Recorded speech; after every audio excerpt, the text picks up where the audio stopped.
Casting rumors follow actors even long after a film is released. One such rumor talks about the role of Han Solo that ultimately went to Alden Ehrenreich. Turns out Tom Felton was on the shortlist to be offered the lead role in Solo. So how true is this rumor, and what does Felton himself have to say about it? Let's dive into this video to find out. First up, what does Felton have to say about Solo rumors? Tom Felton is best known for his role as Draco Malfoy in all 8 parts of the Harry Potter movies. Since then, he starred in a bunch of other blockbusters such as Rise of the Planet of the Apes, Ophelia, and more. But rumor has it that Felton auditioned for the role of Han Solo along with a bunch of other famous names, and as many of you know by now, it's never safe to really trust anything you hear online. After all, you gotta make sure it checks out before you believe it. But we didn't have to. On Josh Horowitz's podcast, Happy, Sad, Confused, Tom Felton came forward and answered the question in 2 words, definitely not, and put an end to the rumors. Honestly, he probably knew that his answer sounded too definite, so he also said he wasn't up to date on any rumors, so he wasn't aware of any connection with the franchise either. We won't lie, but we'd like to see the wizard make his mark in another beloved franchise. Coming up, how would Solo be different? Ehrenreich's casting as Han Solo wasn't well received by fans when the news became public. While the actor managed to do a wonderful job of capturing the spirit of the character, there was a lot of other issues. The main one was the actor had large shoes to fill. Han Solo is an iconic character to say the least, and the world sees Harrison Ford every time they talk about his role in Star Wars. So it wouldn't have been easy for Ehrenreich to meet the tough standards anyway, regardless of how he performed. Think about it. If he didn't perform well, fans would say they expected it, and if he did, which would have been the case, they still wouldn't like the movie. Plus, the difficulties that plagued the production process of Solo didn't help either. The originally hired directors, Miller and Lord, were fired and replaced with Ron Howard, so most of the movie had to be reshot anyway. Had Felton been offered the role of Solo, the choice would have no doubt been baffling. Firstly, he looks nothing like Ford, and while he would have been much more well-known, he's known for playing the villains, so it's pretty hard to imagine what the movie would be with him as the charming and roguish lead. But even with a recast, we doubt fans would have been much more accepting of the movie. With Felton, the movie may have taken on a darker role, but that's not something the movie was ever missing. In fact, the more we think about it, the less sense this rumor makes. Following up, who else was rumored to play Solo? The role that we've grown to believe was written for Harrison Ford caused quite a few issues for the movie. Solo, a Star Wars story. The major problem turned out to be the casting. It became almost impossible to fill the role with someone who wouldn't just understand the character but also be accepted by audiences.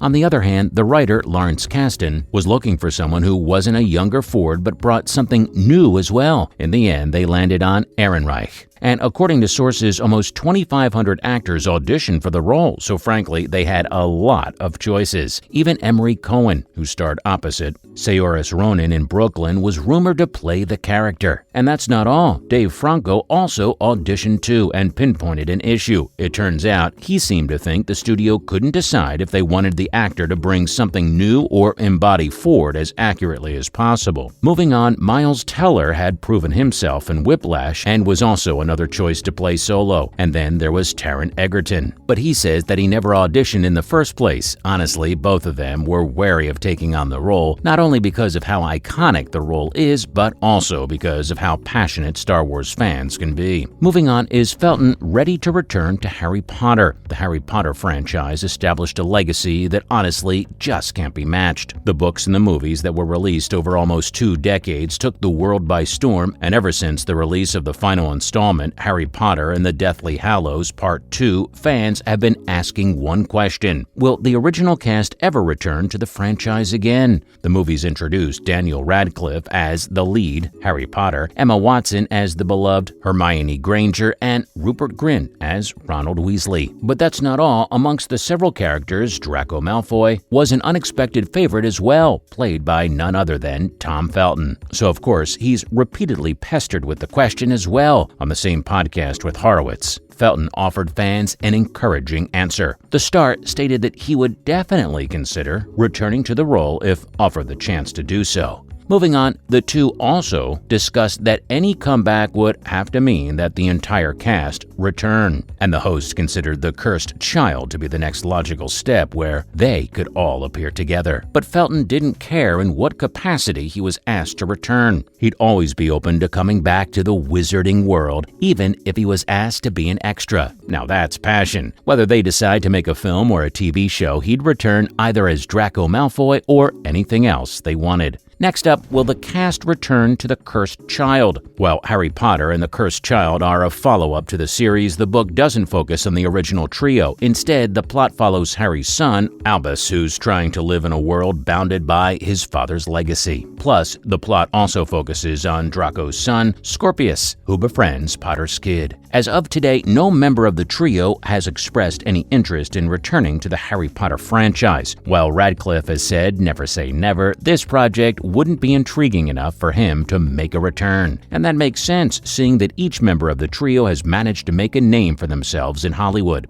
After all, Emma is Hollywood's darling and one of the biggest fashion icons in the world, and Rupert has spent the past few years working mostly in Britain. Meanwhile, Daniel has spent all his time taking very unusual and exciting roles that are as far from Harry Potter as possible. Now that the original members are so reluctant to return, the Cursed Child seems less and less likely. Following up, is the original cast important to the franchise's success? The Fantastic Beasts film series is all the proof you need. The first installment, Fantastic Beasts and Where to Find Them, was mostly a success. Fans got the chance to return to the wizarding world, and not only was the movie a commercial success, but it received positive reviews from critics too. Plus, the movies were nominated for various awards. Soon enough, fans realized the movie was mediocre at best. The second installment, Fantastic Beasts: The Crimes of Grindelwald, became the lowest-grossing movie of the franchise. That was until the third part was released, Fantastic Beasts: The Secrets of Dumbledore. Thanks to the mediocre plots and the numerous controversies surrounding author J.K. Rowling, this reception made sense. Nobody was interested in the world if it didn't focus on Harry Potter. Even Dumbledore's backstory wasn't enough to convince fans to watch the movie. So, if the studio plans to release The Cursed Child, they need to wait for Daniel Radcliffe to return to the movie. Honestly, the play has received critical acclaim and has been nominated for several awards.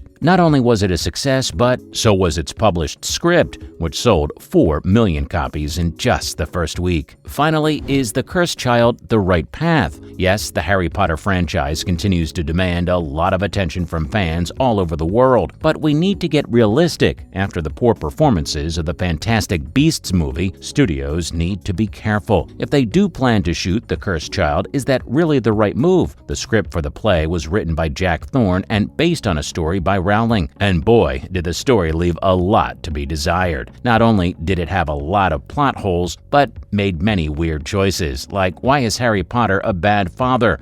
We're not saying he won't make any mistakes, but he just doesn't care that his son is having a tough time at school. Then there's that weird moment with the trolley lady who's actually a monster. Who wrote that? We know who it was. We're just confused by their choices. It's no wonder that Daniel wants to keep his distance from the movie. While the plot may have worked on Broadway, we doubt it's going to be successful as a movie. If Warner Brothers wants to bring fans back to the franchise, we suggest they rethink their entire strategy. Well, that's a wrap for this video. Do you think Tom Felton would have been a good Han Solo? Let us know in the comments below. Make sure to give this video a thumbs up and subscribe to our channel for more videos like this, and we'll see you in the next one.